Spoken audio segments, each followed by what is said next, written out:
There's a chart I saw recently that I can't get out of my head. A Harvard business professor and economist asked more than 5,000 Americans how they thought wealth was distributed in the United States. This is what they said they thought it was. Dividing the country into 5 rough groups of the top, bottom, and middle 3 20% groups, they asked people how they thought the wealth in this country was divided. Then he asked them what they thought was the ideal distribution. And 92%, that's at least 9 out of 10 of them, said it should be more like this. In other words, more equitable than they think it is. Now that fact is telling, admittedly, the notion that most Americans know that the system is already skewed unfairly. But what's most interesting to me is the reality compared to our perception. The ideal is as far removed from our perception of reality as the actual distribution is from what we think exists in this country. So ignore the ideal for a moment. Here's what we think it is again.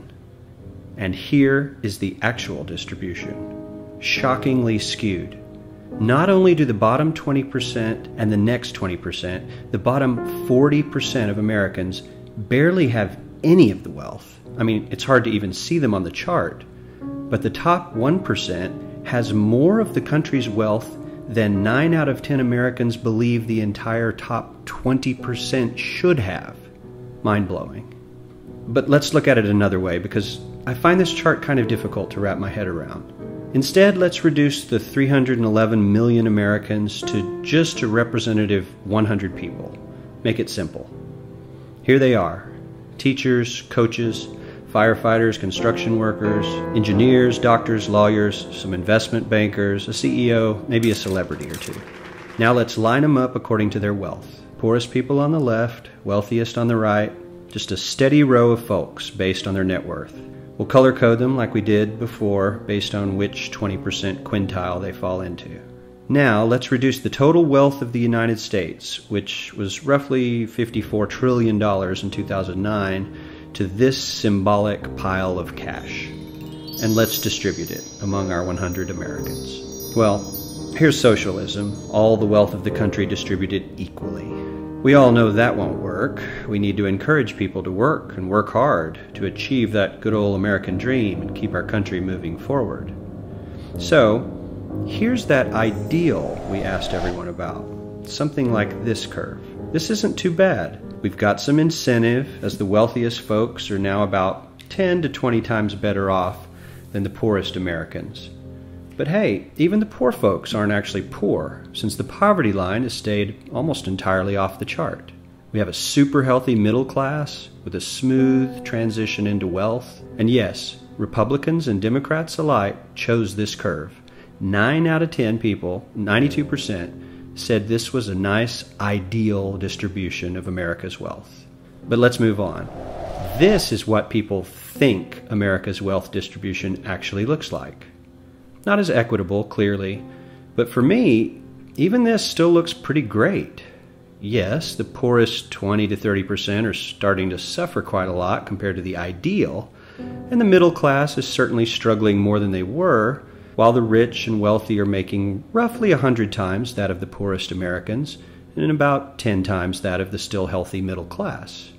Sadly, this isn't even close to the reality. Here is the actual distribution of wealth in America. The poorest Americans don't even register. They're down to pocket change, and the middle class is barely distinguishable from the poor. In fact, even the rich between the top 10 and 20 percentile are worse off. Only the top 10% are better off. And how much better off? So much better off that the top 2 to 5% are actually off the chart at this scale. And the top 1%, this guy, well, his stack of money stretches 10 times higher than we can show. Here's his stack of cash, restacked, all by itself. This is the top 1% we've been hearing so much about. So much green in his pockets that I have to give him a whole new column of his own, because he won't fit on my chart. 1% of America has 40% of all the nation's wealth. The bottom 80%, 8 out of every 10 people, or 80 out of these 100, only has 7% between them. And this has only gotten worse in the last 20 to 30 years. While the richest 1% take home almost a quarter of the national income today, in 1976 they took home only 9%, meaning their share of income has nearly tripled in the last 30 years. The top 1% own half the country's stocks, bonds, and mutual funds. The bottom 50% of Americans own only 0.5% of these investments, which means they aren't investing.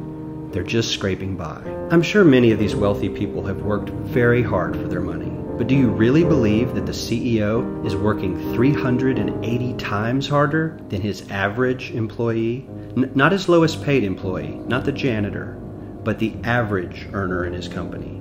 The average worker needs to work more than a month to earn what the CEO makes in 1 hour.